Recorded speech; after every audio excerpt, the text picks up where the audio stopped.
ያሳስበኝ ትውልድን የሚያጠፋ ትውልድን ከመሰረቱ ነቅሎ የሚጭል በጣም በርከት ያለ የባከነ ትውልድ የሚፈጥር ነገር አንድ ነገር እያየው ስለሆነ ነው። ሰርቼ መበላ ሰው ነኝ። ስራ ቦታ ነው ያለሁት። አሁን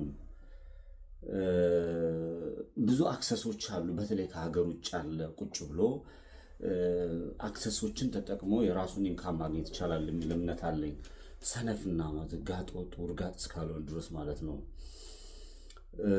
በጣም በርከት ያሉ እህቶቼ ልክ እንደዚህ አይነት ወንበር ገዝተዋል። እንደዚህ አይነት ወንበር ገዝተው ተቀምጠው በርካሽ ኦርደር ያዙና ተቀምጠው ታፕታባር ኮፒ ሊንክ አርግ ምናምን የሚሉ በርከት ያለ ፎሎወር አላቸው።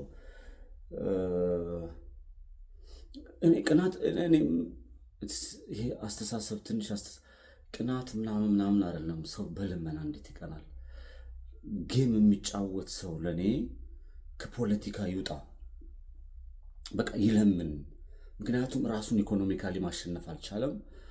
የሰዎችን ፊት በልመና ቤተክርስቲያን በር ላይ ቁጭ ብለው ስለ ማርያም ስለ ገብርኤል የሚሉ ሰዎች ተቸግረው የሚበሉት የሚጠጡት አጥተው ነው። መስጊድ ላይ ቁጭ ብለው ስለ ነብያችን ስለ አላህ የሚሉ ሰዎች የመጨረሻ ጨንቋቸው ነው። የሰው ልጅ ሲጨንቀው በረሃብ ከመሞት በሰይፍ መሞት ይሻላል የሚል ቃል አለ፣ የመጽሐፍ ቅዱስ ቃል። እነዚህ ሰዎች ተርበው ነው ያን እያደረጉ ያሉት፣ አጥተው ተቸግረው አቅማቸው ማድረግ ስላልቻለ ቁጭ ብለው ግን ተቀባብተው ቁጭ ብለው የሚያጭበረብሩ ሰዎችን የከሊት ፋኖ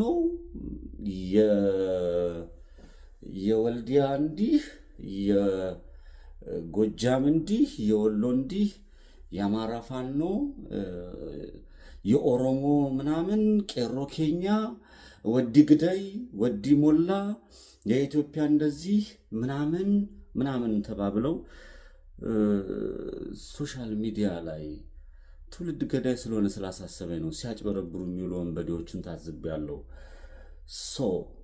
በመጀመሪያ ደረጃ በልመና አይኮራም። ያልቸገረውና ሙሉ አካል አለው ወጥቶ ሰርቶ ይበላል። ማጭበርበር ነው። ጊፍት ምናምን መስጠት ክህሎት ያለው የሚያድግ ነገ የተሻለ የሚሰራ ሰው ካለ ለዛ የሆነ ነገር ማድረግ ተገቢ ነው ብዬ አስባለሁ። ሙሉ አካል ያለው ግን መጽሐፍ ቅዱስም ቁርአኑም የሚደግፍ አይመስለኝም። ገንዘብ የምትሰጡ ሰዎች ምን ያህል እንደደነቆራችሁ ያሳስበኛል። አይ ዶንት ኬር፣ ከኔ ኪስ አይደለም የሚወጣው፣ ግን ትውልድ እየገደላችሁ ነው። መርዳት ከፈለጋችሁ ምድር ላይ በየቤተ ክርስቲያኑ ላይ ቁጭ ብለው ዛሬም የሚለምኑ ሳይበሉ የሚያድሩ አፈር እየላሱ የሚያድሩ ወገኖች አሉን። ዛሬ አንድ ዜና አንብቤ ነው የተሰማኝ። በኢትዮጵያ ውስጥ ቢያንስ በቀን 4 ህፃናት ጎዳና ላይ በአዲስ አበባ በተለይ 4 ህፃናት በካፒታል ሲቲ አዲስ አበባ ካፒታል ሲቲ ኦፍ አፍሪካ አዲስ አበባ ነው። የኢትዮጵያ ካፒታል ሲቲም አዲስ አበባ ነው። አዲስ አበባ ላይ 4 ህፃናት በቀን ሜዳ ላይ ተጥለው ይገኛሉ የሚል ዜና ሳነብ ትንሽ ውስጤን ስለነካው ነውና እባካችሁ መልእክቴን አዳርሱልኝ። ማለት በቃ ትውልድ እያጠፋን ያለ ነው እና ደግሞ በአማራ ስም በኦሮሞ ስም በጋምቤላ ስም በቤንሻንጉል ስም በዚህ በወላይታ ስም በምናምን ስም አትለምኑ። ጌም የምትጫወቱና ራሱን የምትጨርሱ ከሆነ በዛ መጨረስ ትችላላችሁ። ከዛ ውጪ ገንዘብ የምትሰጡ ሰዎች አያጸድካችሁ። ምክንያቱም አጭበርባሪዎች ወንበዴዎችን እያፈራችሁ እንዳላችሁ ይሰማኛል። የሚሰማኝን ነው። እና አንዳንድ ሰዎች ፖለቲካ እናወራለን ምናምን የሚሉ በዛ ፖለቲካ ውስጥ እናጨማልቃለን ምናምን የሚሉ መጀመሪያ ፋይናንሻል ራሳቸውን መቻል አለባቸው። ካልሆነ ከዛ ውጭ ከሆነ ግን ተቀባይነት አለው ብዬ አላምንም። ጌም ማለት ዘመናዊ ልመና ነው። ዘመናዊ ልመናን አናበረታታም። ገንዘብ አትስጡ። አመሰግናለሁ።